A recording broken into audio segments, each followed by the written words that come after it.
Welcome back to Arizona Daily Mix. Arizona Helping Hands is the state's largest organization providing kids in foster care with basic needs and continued support. They do wonderful work, and Dan Shufelt is here to talk more about that. He is the CEO and president. Thank you for being here. Good morning, We Catherine. love having you here. I love being here. Well, there's this great event that you're having on Sunday. It's for these foster families that we're talking about, the third annual Foster Families Fun Day. It's a great event for them to really celebrate being together, just having a good time and relaxing, stress-free. Why is that so important for them?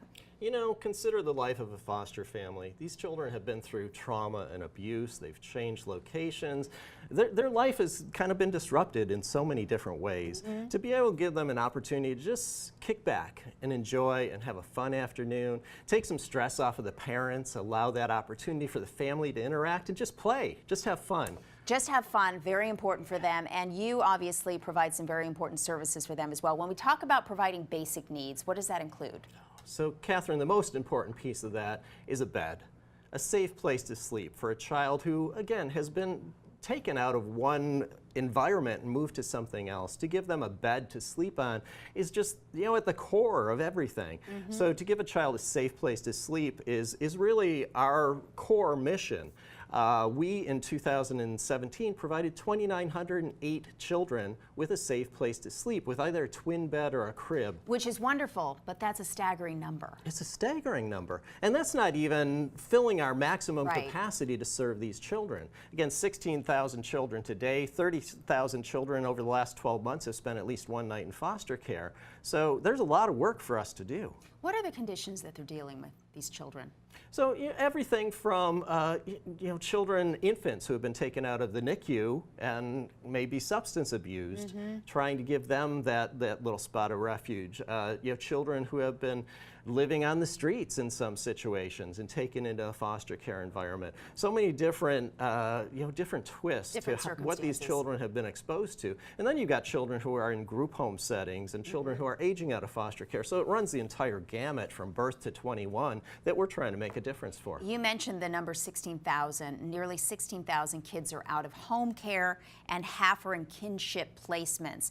What exactly do those mean? And for the kinship placements, that also means that they don't get money from the state, right?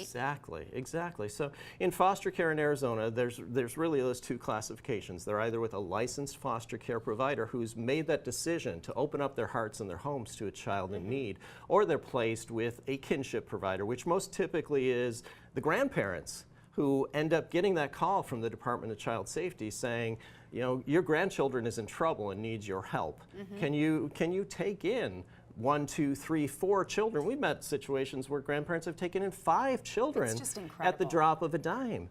And grandparents typically are not, flush with all sorts of resources to help these children out. I specifically remember one case of assisting a school teacher who was a grandfather, and he got the call saying that 5 of his grandchildren were now in the Department of Child Safety due to tragic circumstances.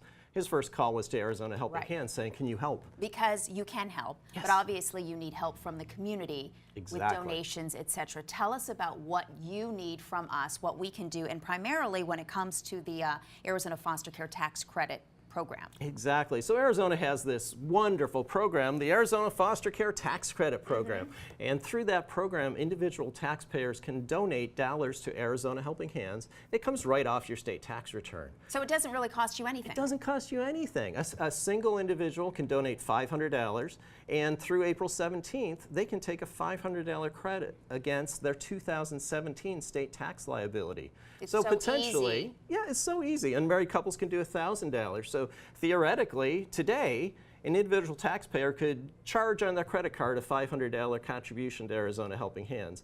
By the time they file and receive their tax refund back from the state of Arizona, they'll get that $500 back and pay off the credit card. And you're helping so many children in need, so I appreciate you being here and sharing that valuable information with our viewers. I do want to make sure to mention your website. It's azhelpinghands.org if you would like more information, maybe about the tax credit or just finding out how you can help. Thank you so much, Dan. Always good to see you. Thank you, Catherine.